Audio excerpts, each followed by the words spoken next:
ഇന്നത്തെ കേരളത്തിൻ്റെ ഹീറോ ആരെന്ന് ചോദിച്ചാൽ അതിന് ഒരു ഉത്തരം മാത്രമേ ഉള്ളൂ. Eden apple Tom. 16 പന്തിൽ 40 റൺസുമായി കേരളത്തെ വിജയിപ്പിച്ച താരം. 5 പടുകൂറ്റൻ സിക്സറും ഒരു ഫോറും ഉൾപ്പെടെയാണ് താരം കേരളത്തെ വിജയിപ്പിച്ചത്. അവസാന പന്തിൽ സിക്സ് അടിച്ചാണ് കേരളത്തിൻ്റെ വിജയ റൺ നേടിയത്.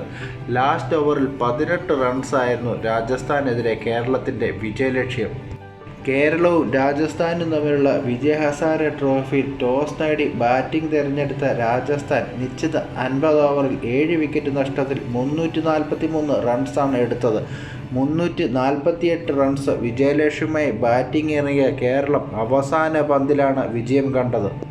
കേരളത്തിന് വേണ്ടി 116 ബോളിൽ 126 റൺസടിച്ച ബാബ അപരിജിത്താണ് player of the match. Krishnaprasad 53ഉം ആപ്പിൾ ടോം 40 റൺസും നേടി.